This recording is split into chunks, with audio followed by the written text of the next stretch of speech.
Hey. Hi, everyone. Thank you for tuning in to Bounceback Wednesdays. I am your host, Jamila Hanif. Hi, Fatima Hanif. And we have an amazing guest with you, Mrs. Cheryl Brady. How you doing, Cheryl? I'm fine. How's everyone doing? Good. What is your little smile, Fatima? She trying to look like me. She always trying to look like me.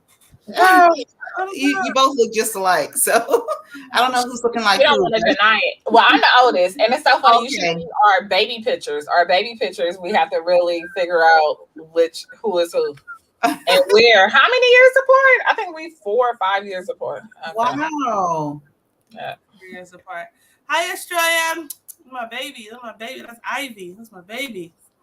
I'm excited about tonight. I'm so excited about tonight, y'all. Listen, I don't remember if you remember, Cheryl, when I was just sitting in your office with you. Do you remember what I told you that God gave me? No. No. Like with the resource fair and inviting the different participants on to share their why. So the different participants in the bounce back and the our ACEs awareness resource fair. So I'm excited to really get this going. I can't wait for you to share your story and share about your organization. We have another guest coming on, Raquelmarie, and I'm just excited. So everybody that's tuning in, this platform is all about addressing ACEs. What is ACEs? ACEs is an acronym for Adverse Childhood Experiences. It could also be for adverse COVID experiences and adverse community experiences. So when you have people that experiences these ACEs, it causes toxic stress, and toxic stress causes chronic illnesses. And if left unaddressed, it can cause harm to children, to families, and communities. So there are 10 indicators. Fatima, do you want to share the 10 indicators? Yep. 10 indicators are physical abuse, child abuse, child neglect, emotional abuse, emotional neglect, physical. Did I say physical abuse or physical neglect too? Physical, but you didn't say sexual. But it's okay. Okay. So sexual abuse. It could be substance abuse, a parent outside, removed from the household, whether it's through incarceration, separation, divorce, as well as mental illness. And mental illness could be anything, like, anything diagnosed, as well as depression and anxiety as well. Yep. So a person who have experienced 4 or more of those ACEs, they're at a higher risk of chronic illnesses and certain behaviors because it's toxic stress. And toxic stress, some people cope with smoking, drinking. It's all kind of different risky behaviors. So that can really result in chronic illnesses. So, Miss Cheryl, when was the first time you heard about ACEs? I'd have to say last year when you had the event. That was the first time I heard about it. Okay. You explained it to me. Mm-hmm. Okay. You guys, the event is the ACEs Awareness Community Resource Fair. We're actually having our second annual this year, August 13th at City Park here in Vallejo from 11 to 3. So just throw that in there real quick. So you took the ACEs questionnaire, correct? I did, yes. You did. You want to share your score? My score was 7.5. 7 out of 10? 7 out of 10, yes. Okay. I was like, where you get that point from? I know. Well, I had to take it twice. Okay. That's funny. I'm feeling like this might be me or not. I'm not sure. Right. No, for real though. When you're going through those questions, for real, it have you questioning a lot. Oh yeah, definitely. Was it like? Did anything like? Did anything come up like when because when we take it sometimes we'd be surprised at the questions and stuff like, man, this happened, like, wow, like I wasn't even thinking about this. What came up for you? You know what? It's funny because I took it twice, and so my answer the first time was different from the second time, and the reason why is not because I read into it more, but I had a chance to think back on my childhood, preteen. even young adult, and go, oh yeah, okay, I was in that situation. Like I know one of the questions was, have you ever been hungry? And I thought, never. I was never hungry. There was always food in the house.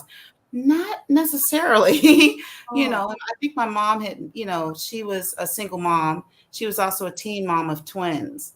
And so although we did not have a lot, we didn't know we didn't, you know. And so it's kind of the first time where, you know, I can think back, and we had syrup and we had bread, so we had syrup sandwiches. And I was like, oh, this is just a fancy, you know, dessert, when it wasn't fancy dessert. It was the only thing we had in the house. So, but that's how she made it. She made it, you know, like, okay, we're not wanting for nothing, but secretly, yeah, we need everything. So, Like, you said We love our honey sandwiches. We've been there too, Cheryl. something I ate in my young adulthood because I just thought it was a, you know, it was a cuisine. Right. It was, you know, yeah, it was the I don't know, the cinnamon bun before it came out. right. I cannot. That is hilarious. I just said a fancy dessert. Didn't know any difference. So. Wow. So there was some questions that, again, I answered differently the second time around when I had a chance to, you know, think about it. So Okay, that was funny. Like that was good. Good. Tell us. Man, okay. So when those things came up, when the things came up for you when you took the ACEs questionnaire, I want to know about your organization. Please share about your organization. So it started in 2016. Actually, I started doing it before I made it, you know, official, a nonprofit. It's called My First Couch. I work with foster youth that are aging out of the foster care system, and helping them to get furniture. So that's how I initially started out, because I figured there was a lot of other agencies that were helping them to get into their first place, and then help them with driving, and to help them get back into school. So I said, well, what can I do? And so after being a foster mom for about 4 years and loving it, absolutely loved it, I said, oh, I can help them with furniture. You know, I like decorating. I like reupholstering stuff. I like to keep the things out of landfill. So it was right at my alley. And so for the first couple of years, it was good. 2018, all of a sudden, 2019, I said, where are the kids at? Oh, and so I thought, oh, this is great. They don't, you know, there's not that many kids in foster care anymore. Teens are aging out. They're, you know, something's happening where it's good things. And it wasn't. It was the market had started to do something different. The rise in or increase in the rent had other agencies saying, here you go, here's $1,000, find a couch to sleep on. You know, we can no longer afford to put you in your own apartment. And so this is why I was getting the clientele to come in and say, hey, I need I need a couch, I need a bed, because they weren't moving into apartments anymore. And so then 2019, I decided to, again, continue to help who needed the help, but turn it into a resource center. And that's what I have downtown, a resource center, so they can come and I can help them find jobs, and we do all kind of stuff. I was donated a car, so I teach them how to drive. I help them get all the stuff that they need for, you know, their driver's license or their social security cards, identification. Help them get back into school, high school. So it's a lot of fun. It's working, you know, in the office. I wasn't expecting to do that, but it ended up working out for, you know, the better. You 15 minutes looking like you was going to say something. No. That's nice. I really like that. Now, where exactly is it downtown? So we're on Capitol Street. It's 533 Capitol Street. It's convenient. I think, the perfect location because it's easy for them to get to, public transportation. We used to do things, you know, around the neighborhood and maybe even go elsewhere. And so we can all do that as a group. Mm-hmm. Yeah, so it's a great location. It's not the biggest spot, but it houses quite a few teens. Okay. Well, thank you for what you're doing. I'm sorry, Fatima. Sorry. Now, go ahead, Fatima. No. I just want to make sure. Capitol Street over there by like Catholic Charities and stuff over there? No. So I'm actually right downtown. So it's like right off of Sonoma. It's right off of Sonoma. Mm-hmm. Oh, okay. Right. Because Okay. the school, that school is close by. Isn't that's Lincoln or something that's close by? Is that the elementary school? Yeah, it is. Yeah, it's right up the street. Yeah, so I am Georgia Street. Yeah, right, Mm-hmm. a couple of streets over. Mhm. Yeah, Okay. right downtown. Yep. What Vallejo downtown is? Okay. Yes. I know. Very small. I know. Our downtown look different from everybody else. Right. Town. Well, again, thank you for what you're doing. Thinking about the children that age out of foster care, man, that's hard. It is. It's like it's double lightweight abandonment or something, because you already possibly feel a sense of abandonment, Definitely. knowing that you know, it's like, I don't know what people be thinking. If I was a foster kid, I'm like, I would feel totally abandoned. Like, dang, my mom didn't want me, or my dad didn't want me, my family didn't want me. Exactly. And some people don't realize that. I think most people don't. When you think of a foster kid, you think, okay, well, the mother has some issues. She walked out. But when you think of the mother, the father, uncles, aunts, grandparents, so many other people that are in the kid's life, and they still are in the situation that they're in at no fault of their own. And I have to remind people, these kids are not, or young people or young adults who've been in foster care for many years, they've gotten to be teenagers or older teenagers in foster care. They've been there for a while, because the average kid that is going into foster care is 8.5 years old in the state of California. Oh. Yeah. So yes. So if there's yes, and if and especially before, I think it was 2012. So AB 12 is a program that the government started, California started, where they assist foster children up until the age of 18 was normal. That was the regular time. Now it's up until the age of 21. And then it moves up every single year until it's going to cap out at 24. And so, which is a great program. But, what are they to do after 24? And there are statistics that show that, if they're not getting the training, the life skills, if they don't have the support of the community, of their family, of friends, and this is positive support, they're still going to struggle. They're still going to struggle. I have core points that I'd like to point out, or to teach foster youth, or just any youth in general. And really at this point, it doesn't matter if they're foster youth, because they could be coming out of the prison system. The core points, can work for anyone, which is having a stable place to stay, having, a community, a background with friends and family, being able to seek education, seek employment, and of course, life skills training, which is right up there at the beginning. Like, in order to learn something, life skills training has to be first, before education, before finding a job, life skills training is important.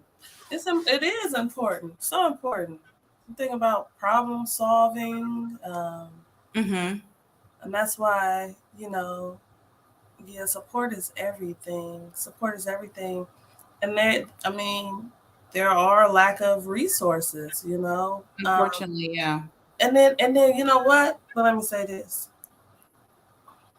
I think, because this is big, I'm serious about the different organizations out here that are doing things, people that are really doing the work, and I know, of course, yeah. Right. I know many of them, and this is why I felt it's important. Like, I'm like, Cheryl, we got to have you on Bounceback Wednesday so people can know what it is. It's a resource. You're providing resources, so it's like the resources are out here, it's just, getting the information out. And I am good with getting information out. So any way that I can help with getting information out, showing you how to market and advertise, all that stuff, I'm going to do whatever I can to support. Oh, thank you. Yeah, it is difficult because, I was sharing with someone earlier that, I am the type of person that likes the hands-on work, Mhm. that work, the paper part of the work and that's, I would rather be out there. Yeah, that's me too. It's a I truth. would be rather out there getting my hands dirty opposed to, sitting back and making the phone calls and talking to, people on the phone, just really getting out there with the teens. And so it is difficult, especially when it's a limited number of people that's assisting you to get you to the next level, the next level, the next level. So Listen, Vallejo, we need help. We need help, City of Vallejo. yes. We got organizations out here that really are doing the work, and we are wearing multiple hats. I'm that person too. Mm-hmm. Mm-hmm. I'm a business owner. I'm a business owner. I do stuff people have no idea, and I'm juggling it too. I'm like, I ain't gonna drop no ball. I'm not. And I'm learning to try to accept help and everything, but that paperwork stuff and all of that, I don't like that either. I do too. Just want to do the work. Like I don't want to have to worry about nothing. Just let me do what I do. Exactly. Because that's what I enjoy. I enjoy the trips to the beach and, experiencing things that the foster teens haven't experienced. But if I have to sit behind a desk, I'm like, oh man, shoot, darn. I'm missing out on the fun stuff, watching them experience something new. So maybe we need to reach out to Dari. Because Dari does that. Like, she shows how to do the team, how to, gather you up a team in order to help out your business. So maybe that'd be a good thing to do, to reach out to her and see if she's able to. Maybe we can have like a little, meetup in order to have I love that. Yeah. I've been saying I was gonna do that for how long now, Cheryl? I'm gonna get us all together. We're gonna collaborate. I know. I was like, I have the place. We can meet up at my place. That was last year when we was planning the resource fair. I was like, I'm gonna get us all together. We need to. But I'm doing a lot, so it's coming. It's coming. Okay, good. I hope so. Yeah, Raquel, that's why you play big. Yeah, we know. God knows what he's doing. Timing is everything. Timing is everything. I was so blessed to have met Raquel, and I was like, oh, yes, this is what I need. Yeah, we're definitely connectors. Like we have blue personalities. We just want to interact with people. And Fatima, what's up? You got something in mind? Well, yeah, I want to ask, but I didn't know if it was, I don't know, kind of appropriate or whatever. But like with the foster care system and everything like that, do they have therapy? Like, do they have that resource? Do you know? For the youth? Well, you know what? They do, but again, it's a resource that's paid through by the state, and so. I'm not saying, I don't want to sit up and say that they pick and choose, because I don't know what the criteria are for one person to go and not someone else. But it's not a long, lengthy, service. And it should be, because again, when you compare the two groups, and I'm comparing foster teens to veterans, those two are the highest with post-traumatic stress disorder. And so with that being said, they do need help. But if the teen, once they get to a certain age, if they don't want it, it's up to them. They don't have to take it. Right. It's unfortunate, because there are people that say, you know what, I do know what's best for you. I think you should take it. I think you should talk to someone. But again, if they're living on the streets, that's not their highest priority. Their priority is, where am I going to sleep, tonight, and what am I going to eat tomorrow? Basic needs. I missed it. My stepdad is here.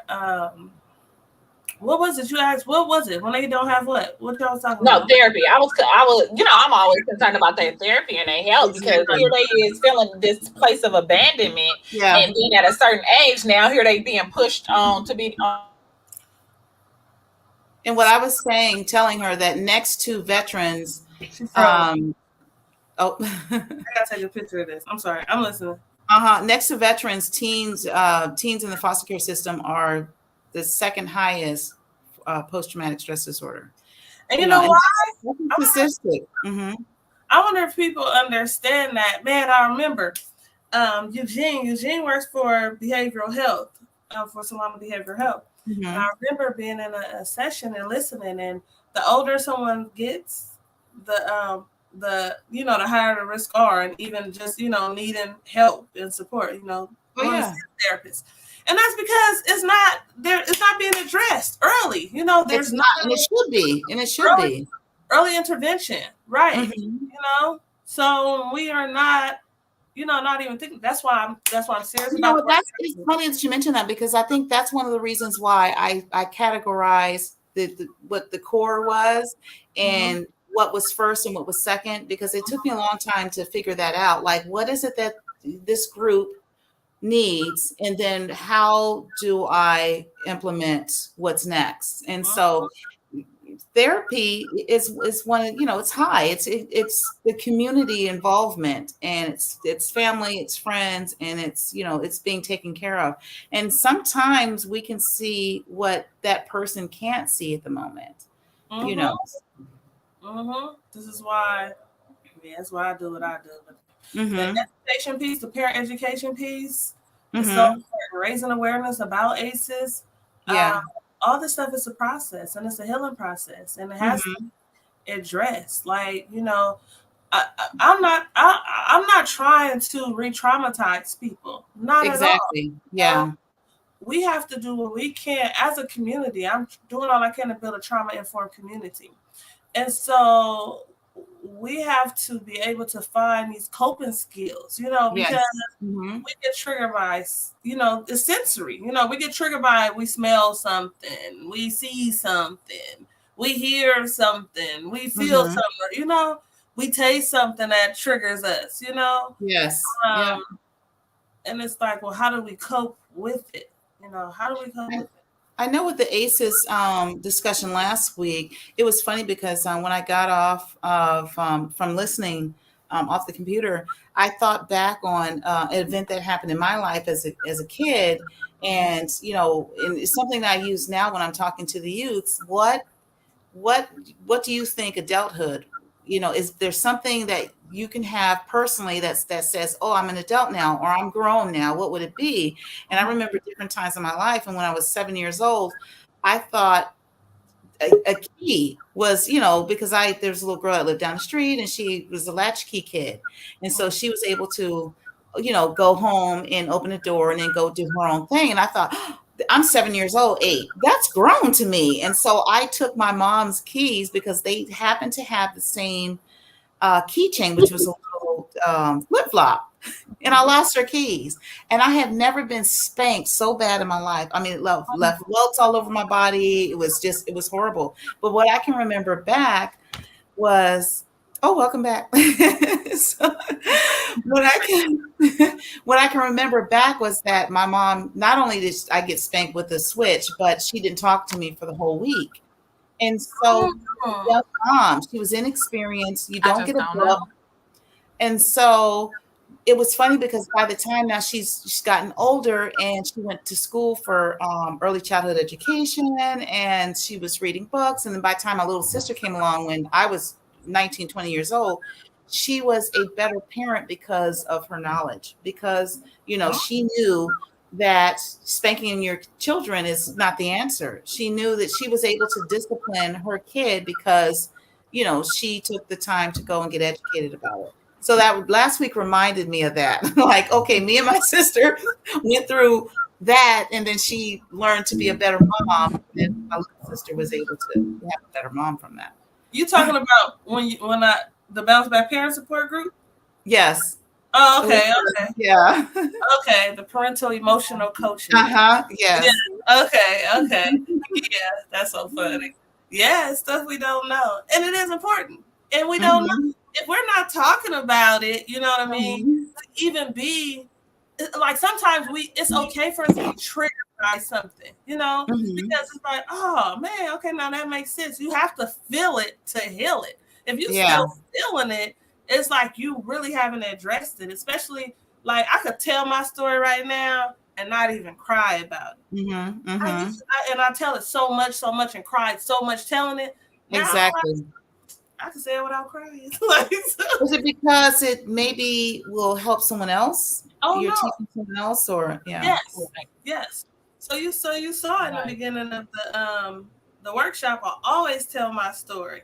I didn't go as far as I could have, but I always tell my story in the beginning all the time. So people will say, listen, y'all, I didn't experience alternative ACEs. And, yeah. Okay. Well, I'm proud of you. I am. Well, thank you. Thank you. My first couch. Fatima, can you put it in the comments, please? myfirstcouch.org.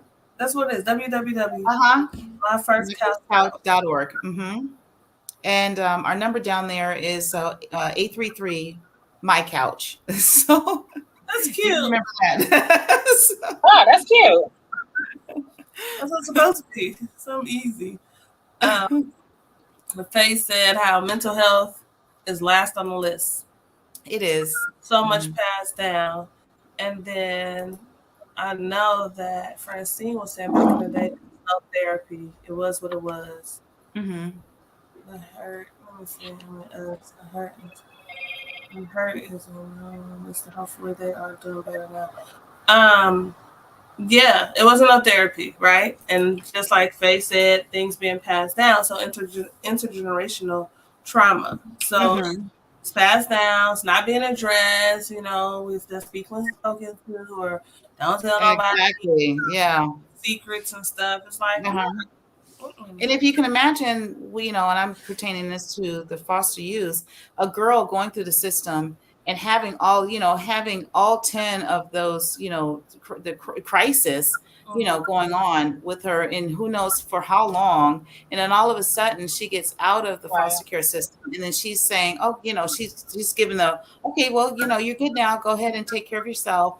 And she has a baby, and none of this was, resolved. No, she couldn't talk to anybody about what she's gone through, what she suffered through. She couldn't, she didn't get help for her, her mental health, so all of a sudden now she's passing what she knows and how to raise her child. She's putting that on the kid now.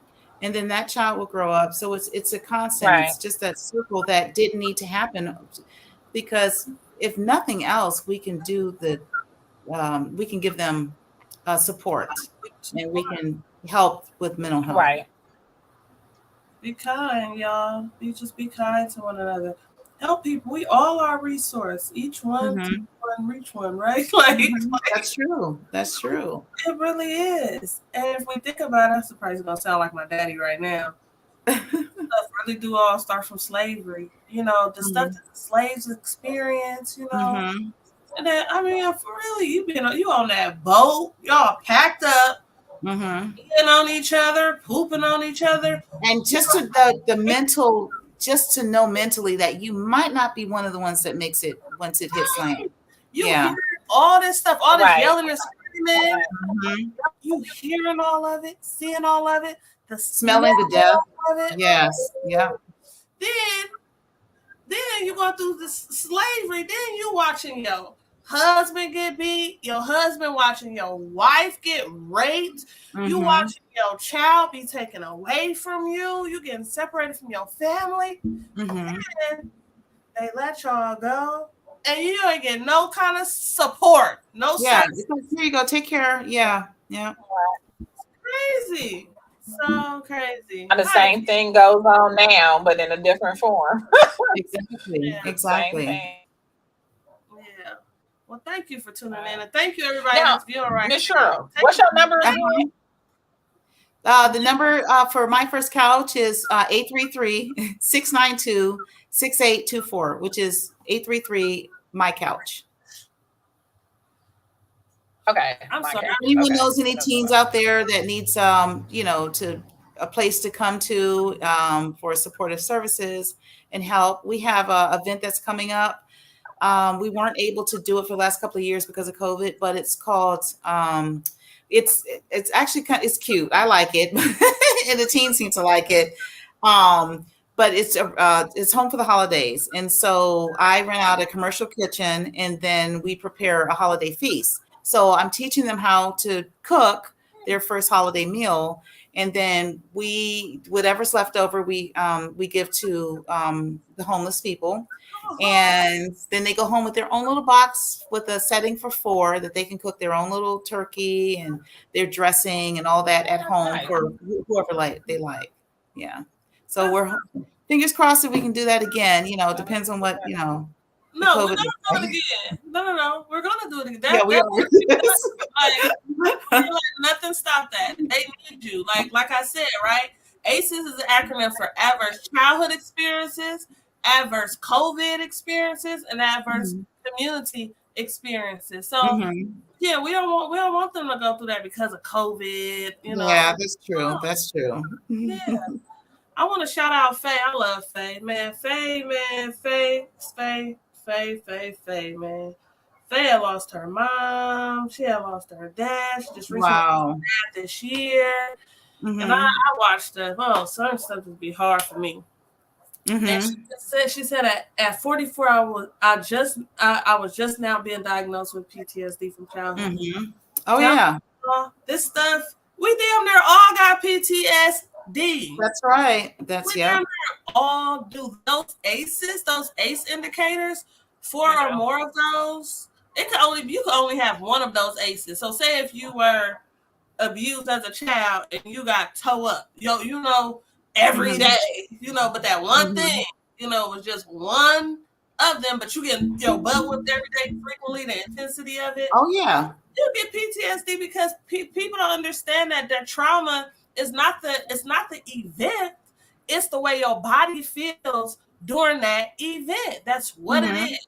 It don't have to be this large, big. It could be a big, large event, but how it made you feel. Exactly. Yes, that's true. That's the body so true. never forgets. The body never forgets.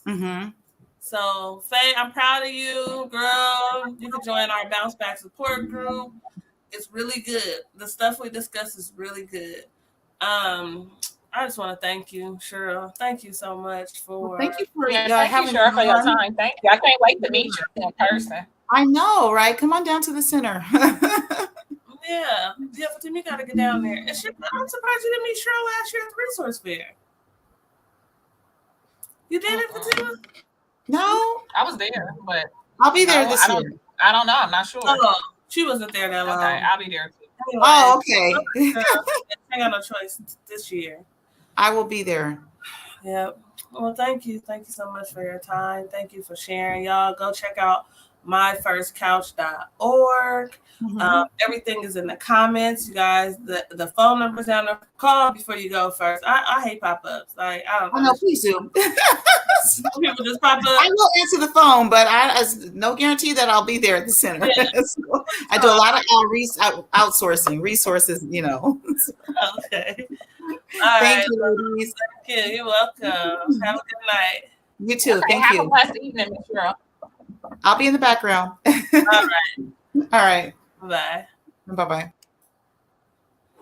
So, everybody tuning in, please do not forget to share. That was Ms. Cheryl Brady. She is the founder and CEO of My First Couch. Her target population is at-risk youth, youth aging out of foster care. They need support. So there's so many ways that you guys can get involved. You have people that's out here really doing things.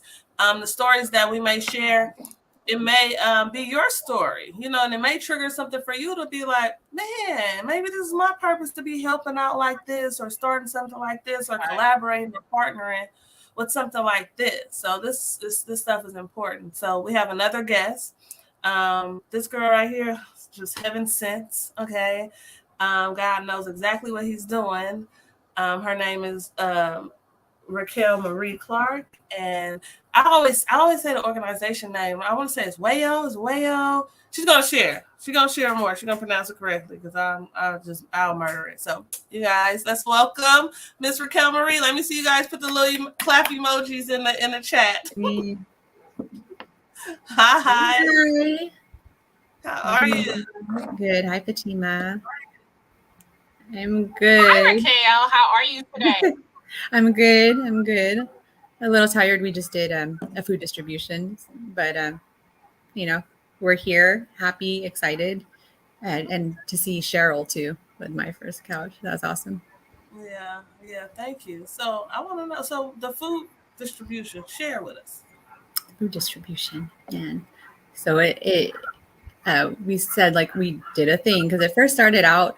I had some neighbors when I lived in Benicia, and some of those apartment complexes, the units, it was set aside for low income families and that faced food insecurity on a regular basis. And during the pandemic, I was noticing with the schools being closed and the children, being at home, they were needing food, and there were seniors that were needing food as well. And so I posted on Facebook, and a friend of mine who has resources and had a stand at her house where she would, fruits and vegetables that she grew, she would put up there to share. And so as a sharing stand in the community, she saw the post, and we got together, and with her network of resources. And then I had a 501c3. WAHEO stands for We Always Help Each Other. Something that my daughters and I. That's good. I never knew what it was. What it? Yeah. Okay. Yeah. Each other. That's what's Yeah. up. Yeah, that's nice. Yeah. And so it just, with the 501c3, we were able to bring in large quantities of food, and we had all these volunteers come out, and everyone was just helping each other through it, and it just grew into this bigger and bigger thing. It is now throughout Solano County, Napa County, and there are people and organizations that want that food and with their events to come out in other counties. So it's just spreading. Well, we need it at the resource fair. There's gonna be a lot of people there. Last year was supposed to happen. It didn't happen, but yes, it's important. Raquel, you the bomb, girl.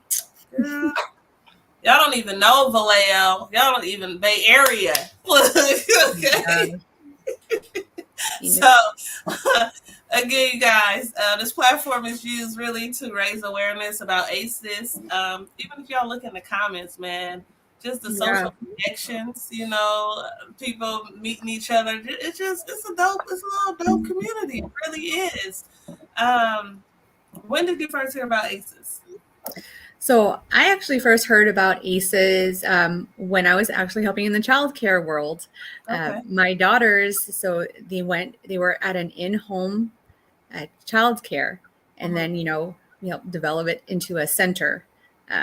So it went from like 15 families to 150 and a wait list. And helping with that, I started to take some courses and learn some terminology. And so that's when I heard about it. Now, did I necessarily make the connection with that in my life? Not at that point. Okay. Yeah. Sometimes we don't. Yeah, because I remember when I first heard about it, girl, I was crying. I was bawling. I was like, oh my God, why are we sitting in here talking about this? We need this information to get out to the community. That is so real. I was an adult at the time, and I had two little girls when I first learned about it, and that's why I am really inspired and thankful about how much you promote that. And you mentioned earlier, it's not to re-traumatize people, but if you didn't know about trauma and ACEs and never had the opportunity to address it, it's gonna come out in different ways in your life, and until you do, you won't get to know your fullest, highest self. Yeah, right. Come out in behaviors, relationships, business, just everything. Everything. You took the ACEs questionnaire, right? I did. What was your score? 9. Oh, you had a 9? Okay. Yeah. Okay.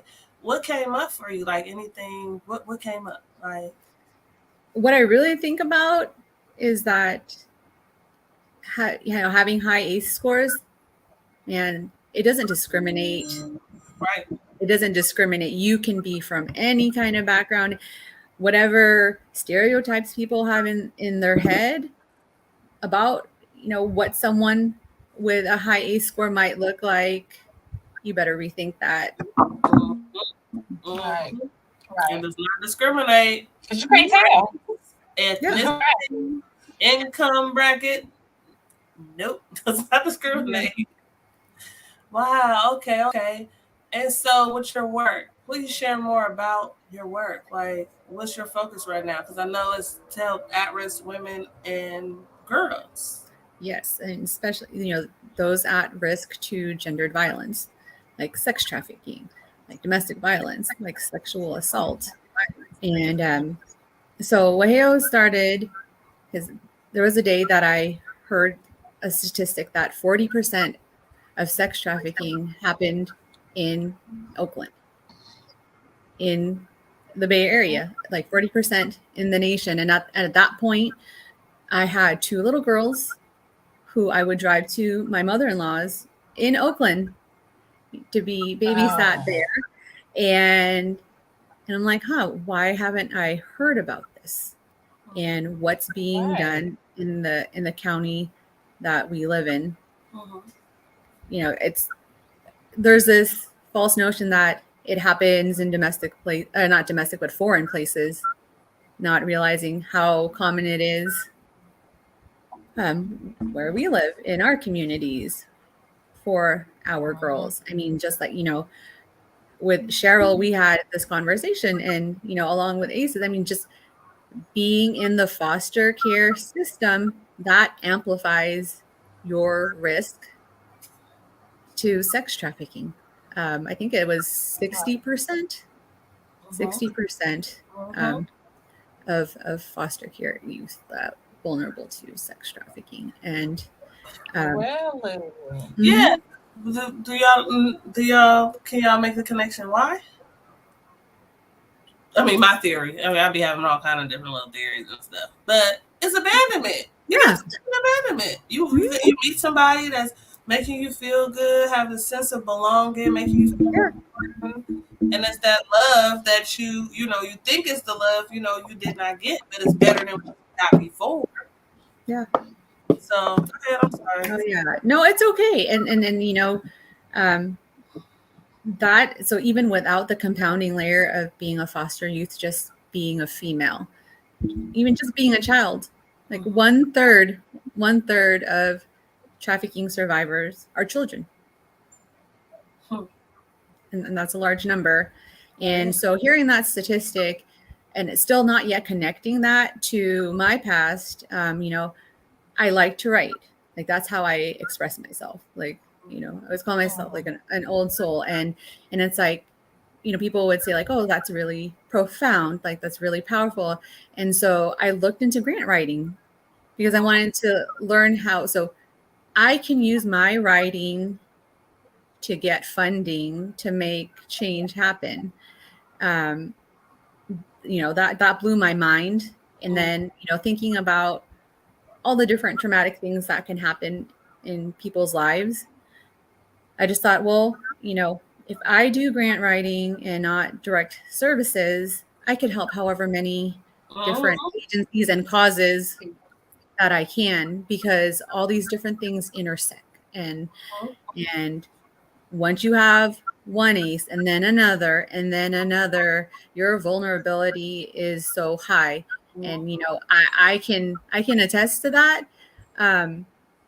Even being in a family that was, financially more stable than a lot of families, I found myself in situations not having guidance.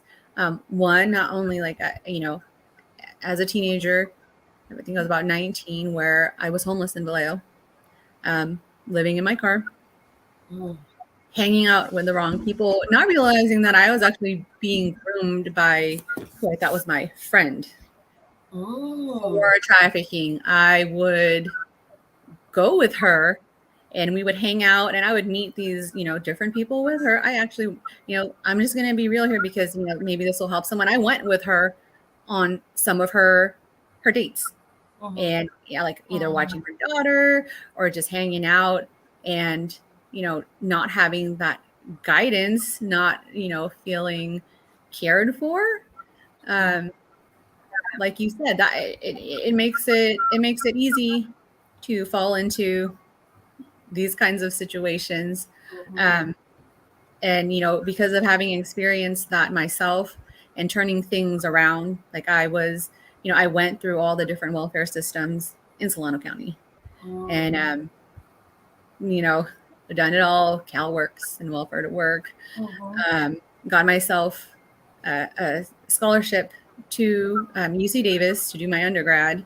And this is going to be a longer conversation later, but I will tell you, the Health and Social Services Department said they did not know what to do with me. They said, like, okay, we haven't had anyone do this. And, you find out how you can get books and we'll reimburse you. And to me, that blew my mind, because I thought, if this is something new for you, what do you think of people that need that support? That you put a limit on what they can do, what you think that they're capable of. And for me, Jamila knows I'm an Aquarius, and if you tell me that I can't do something, I'm going to do it. So I pushed, and then I was in the first semester of my master's degree while still on Welfare to Work.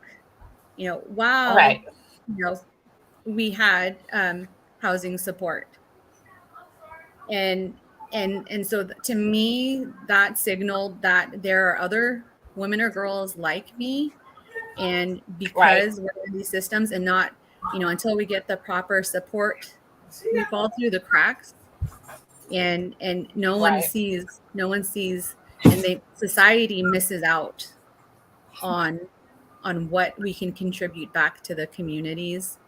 And so the purpose was for WAHEO, one, to grant right and to help nonprofits that do the work helping survivors, heal, get whatever resources they need, and really, achieve their dreams.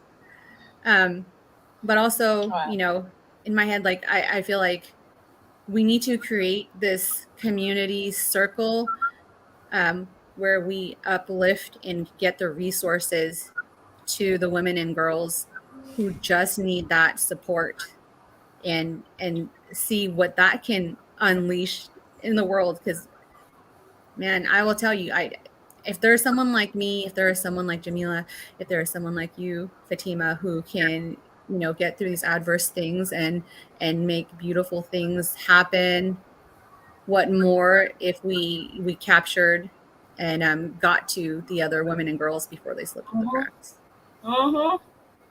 Right. Just to piggyback, just going through them and them telling, like, they like, Fatima, because you got to go through this whole. It's breaking up.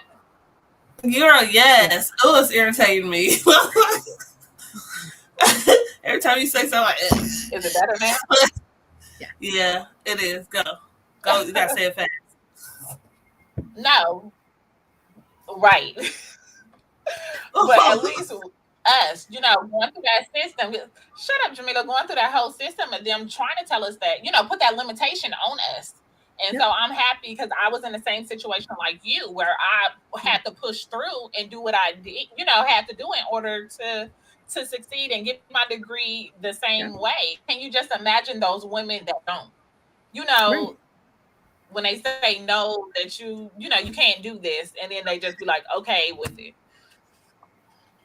Just even the women that get denied, like, listen, it's such a trip. Like, I don't know if this relates to it. But like, I remember, like, when I had to get some emergency food stamps and everything, and I remember I had like a gold necklace. I had to take my necklace off, all of this stuff. Like, because it's like, they could see me and be like, well, you got this gold necklace. And I remember a girl telling her story about how they was asking her why she didn't pawn her necklace and, oh, you got a nice purse and stuff. It's like, that's crazy. It's sad. What you got for Oh, well, I mean, I don't know how real you want to get on here.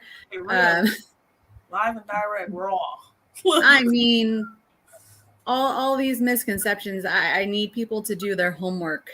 Like, they really need to do their homework before they speak until you have been through these systems. Because, then you hear the talk where like, oh, okay, my taxes pay for your benefits, blah, blah, blah.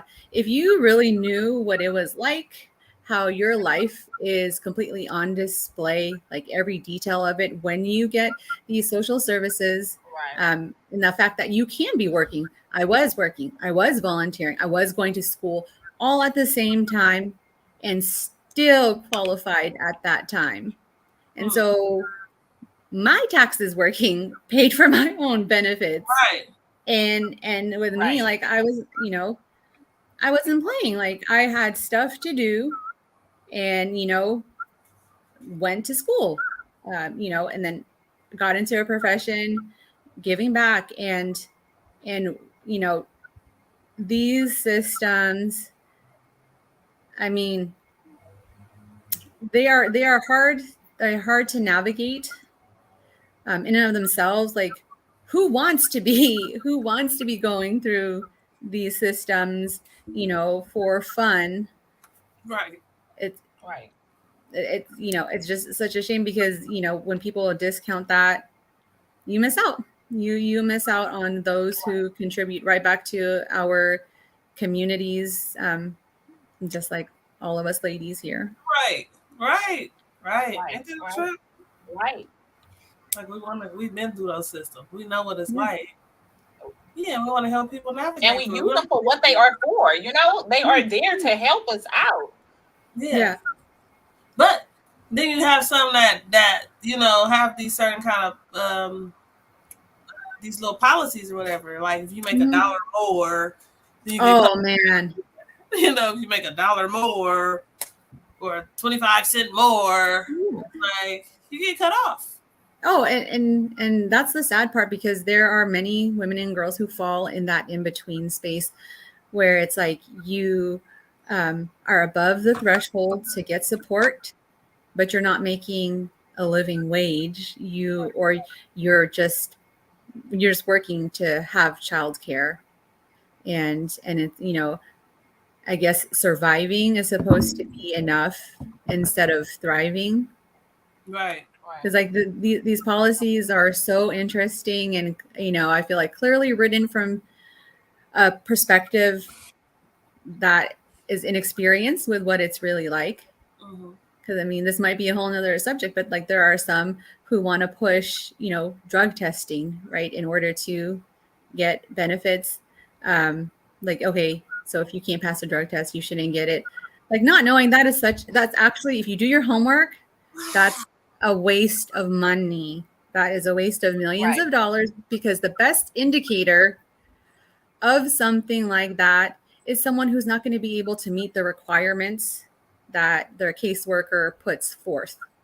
So, it'll show in not meeting those requirements. It's so sad. It's sad what they try to do.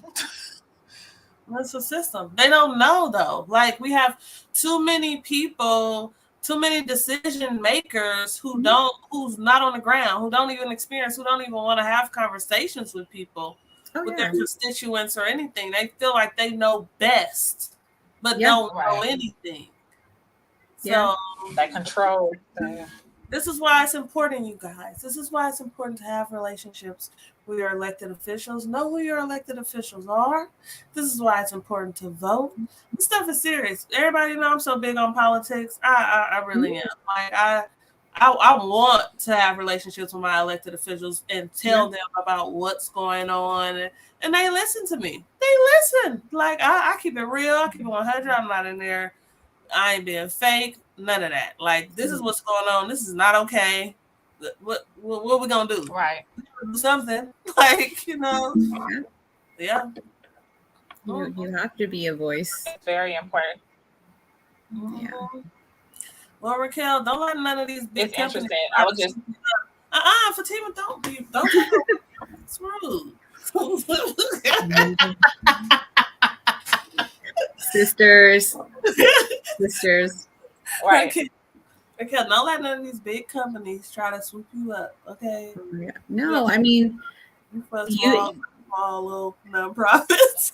It's so funny. No, I mean, like, I think it's quality over quantity, and I believe you spoke about it with Cheryl.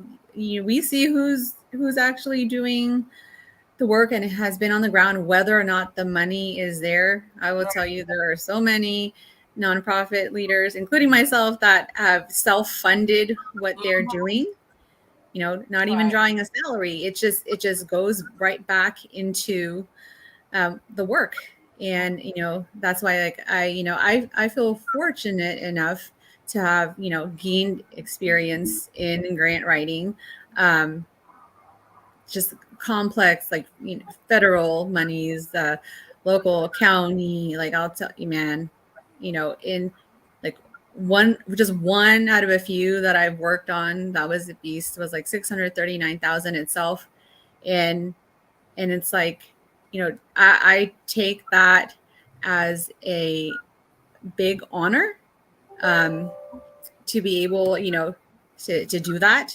And, even before I was doing that kind of stuff, I actually took a job in Contra Costa County to provide direct services to survivors, even though, I was a survivor myself. I feel like I need to know what it's like to provide those services if I'm going to try to write those programs. Yes. And those grants. And I feel like that can be translated into helping the nonprofits who, again, are just grinding away and really reaching the community, getting to know the community, and bridge that gap and uplift other nonprofits, because then we just amplify, right, the work that everyone is doing. And, we know statistically, when women and girls are doing well, the economy does well, the world does well. So no, my heart is especially with nonprofits, and that have a Vallejo focus. Like I said, I've been homeless in Vallejo. I've been almost, been groomed for trafficking in Vallejo, and now I'm at a place where I can give back, and just keep connecting people. Like that's where my heart is at. And that's important. That's important. Now, Raquel, do you have a website or anything of that sort? Yes. So WAHEO.org, WAHEO, acronym for We Always Help Each Other.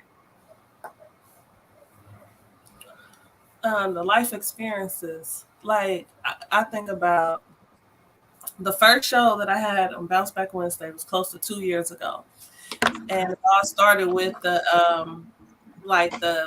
family welfare, the child welfare system. That was my focus, because that's what it is. Everything I do is centered around the child. And so I had invited my cousins to come on, and another girl that I know that grew up in a foster care system, and they were talking about, their social work, their workers and stuff like that, how they wasn't believing them and stuff like that. And, you have these people that have these degrees, because they have a degree, they're going to get a job, but then their heart is really not in it. They're doing it for the money. So why not pick life experiences? If you have somebody who has life experiences, people that want to be social workers, I would pick somebody who have been in a foster care system that have experience in this system than somebody that have a degree that have not been in this system, that don't know nothing about it. A degree is, so you put in the work, right? Yes, Like I went after degrees too, but we know that that's a piece of paper that helps you move differently in this world. Mm-hmm.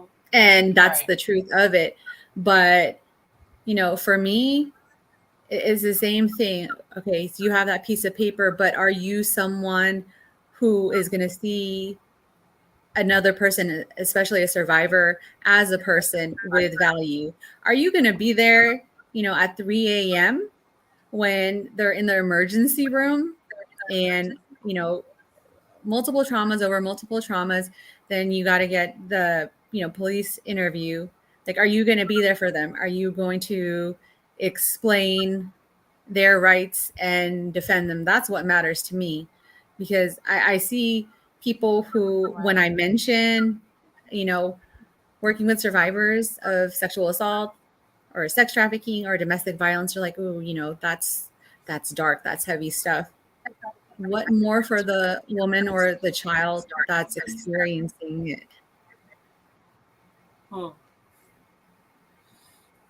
Right. Like you're affecting people's lives. You're affecting their lives, and you know, it's not something to take lightly. Right. It's so much that need to be At changed, all. y'all. Mhm. Man, we just talking. Man, when we watch y'all, the civic engagement is what we're gonna do. Yeah, This is what yeah. I mean, okay, we're gonna go after some really, policies. really, Policies, y'all. We're gonna sit down, we're gonna talk about what we experienced, what could have been done differently, what policies need to be changed. We're going after policy change because I yeah. hear so many stories. I hear so much about the housing stories, people that's on Section 8 that's, you know, trying to get a house or trying to move, and how they gotta put in a 30-day notice, but then they gotta look for a place, but then if they don't find a place within that 30 days, it's like, dang, like, can they even go back? You know, it's so much. Yeah, we gonna change this here in Vallejo. All these Yeah. loopholes. I mean, that's why it's about collaborating, right? And I mean, genuinely and without that ego. Because if you are on the same page, Right. like, so, you know, I collaborate with Jamila. Well, okay, so I have what WAHEO has to offer, but then I could also bring to the table what Jamila has to offer, and then say, man, Right. you know, we're like, okay, let's really do this, and we connect with Fatima. Then it's what WAHEO has, you know, it's what Jamila offers, it's what Fatima offers, because all the things are connected, you know, Maslow's Right. hierarchy of needs, and you have to address multiple things. It's not just one and done. You know, when, you know, Cheryl is making the comment that, okay, you know, telling foster youth, like, okay, you're 18 now, you're good. It doesn't work like that. Right. And yeah, man, policy, that's a whole nother thing. Yeah. That's gonna be, yeah. It is. They out here, man. It's so important to vote. Like, it really, really is. I know this is, it's on topic but off topic. Like in North Carolina, they having it to where they trying to pass a bill right now to where they can shoot a pregnant woman if they feel like they're trying to protect the baby. You know, if a pregnant woman try to go have an abortion or whatever. Trying Wait, to pass a bill to kill a pregnant woman. Wow. Yep. Yeah, that they can shoot her.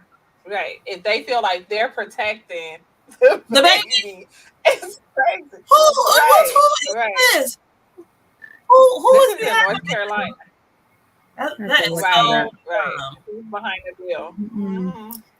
But I'm saying, I'm not getting them wanting to kill somebody, you know, kill the woman. Like, so, I mean, for real, that's double murder. So you killing the baby too. Like, you're killing the baby. Right. By But they don't. I don't know if they think that far or what. It's just these people.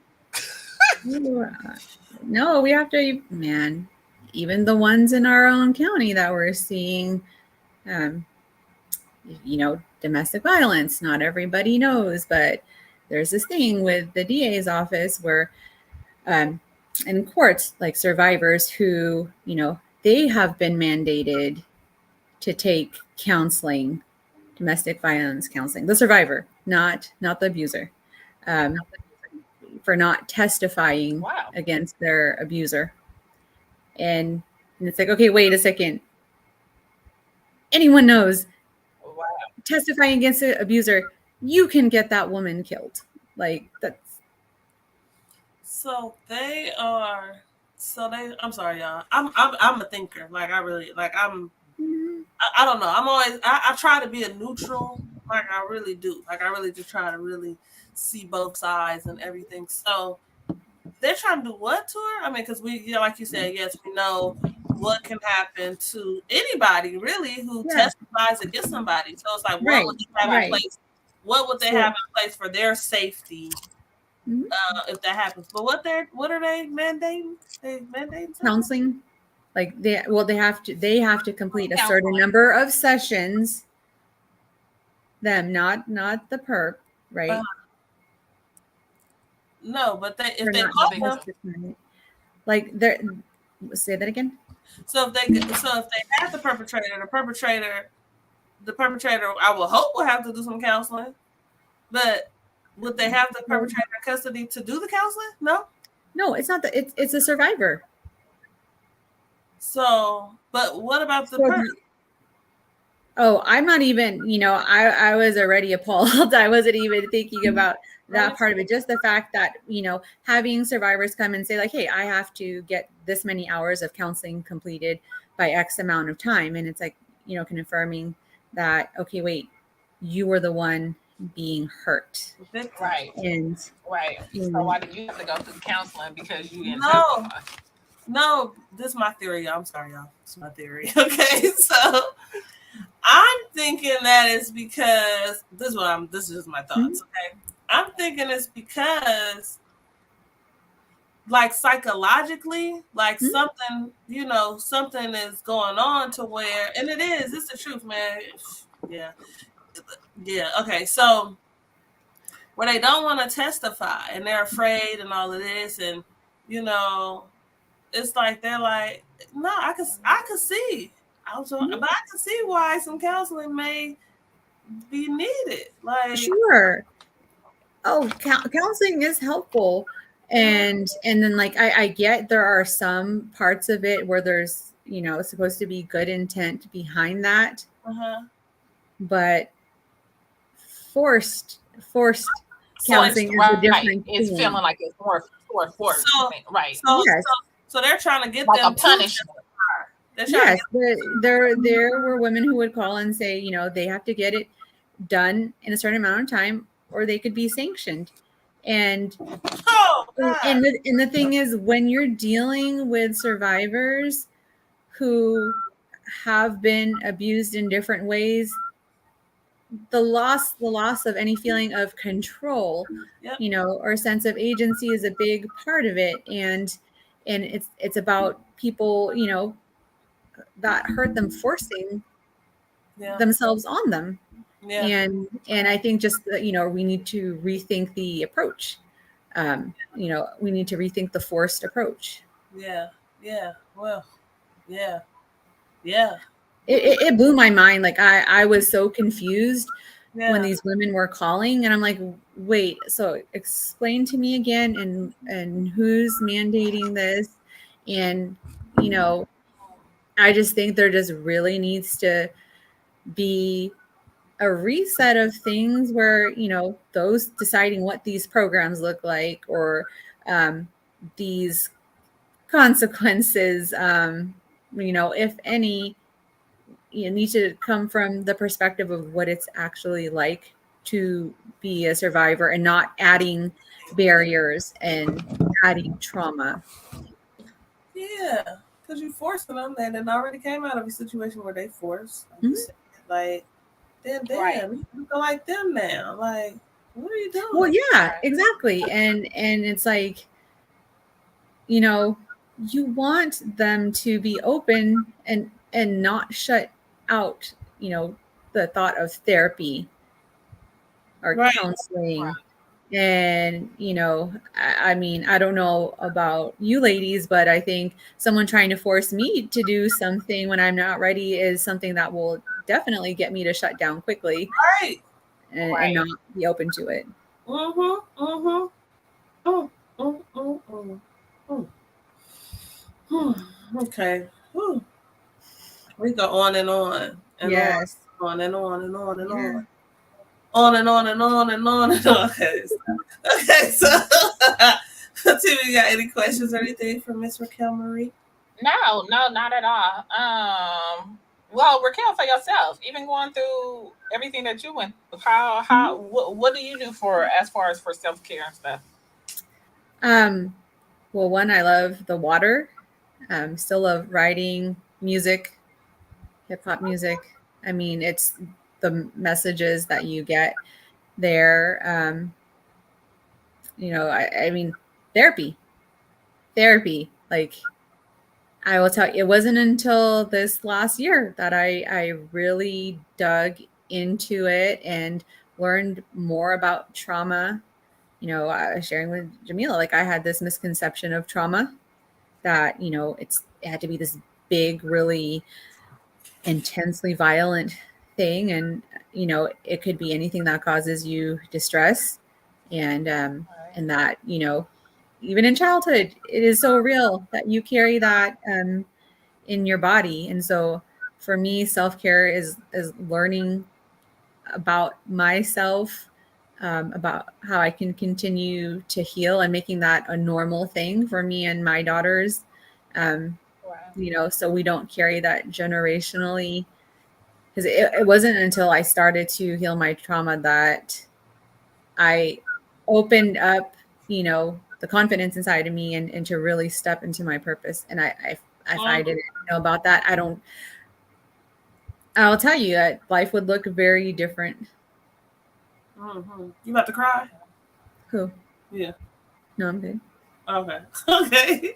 Oh man, we had to talk about. I mean, like the first dozen of times I will say, because I hadn't really addressed it. I didn't really know what that looked like. I didn't really know how hard really facing your trauma is, like Mm-hmm. facing yourself, and that you see how much you discounted yourself Yeah. until you go through that journey. Like, man, and take accountability. I did that. I did that to me. I let me self-sabotage me. And then, taking accountability, Mm-hmm. is how you move forward. Right. Yeah, we about to do some stuff. Yeah. Well, thank you so much, Raquel. Yes, thank you for having me, man. I like I said, I love watching the healthy interactions and boundaries, although still sisterly, but your whole family and the things that you all are doing. I appreciate being invited into this space. Thank you. Thanks for Thank you, accepting the invite. Raquel. Trying to bring them along. I play too much. But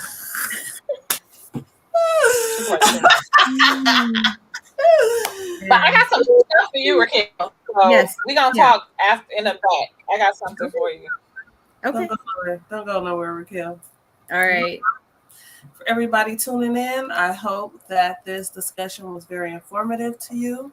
I hope you learned a lot about the two organizations, My First Couch and WAHEO. I hope you got the information. You can always go back to the chat and get the website information, the phone information. They'll be popping up at Cheryl's place. You better call before you go. But get involved, y'all. Get involved. Know what's going on in your communities and get involved. It's so important. There are decisions that are being made that impact you. If you have children, they impact your children. And so it's important that you get involved. If you're in Vallejo or the Bay Area, come on out August 13th. Meet Raquel in person. Meet Cheryl in person. Meet us in person August 13th at the City Park here in Vallejo from 11 to 3. There are going to be a lot of organizations out there providing resources for the community. It's going to be dope. It's going to be popping. Yeah. So you want to be sure to come get them resources. They out here, y'all. We bring them to the park near you. So come on out. So, and come on next Wednesday. Every Wednesday, 7:30. Next Wednesday, we got Dove coming on next Wednesday. Oh, Yeah. And we have right. snacks. So we have Cameron Clark, and then we have College Snacks China. This is China 4. Yeah, y'all need to know about these resources. So come on back next week at 7:30 on our discussion with Bounceback Wednesday. So don't forget to share and have a good night. All right. Everybody have a blessed evening.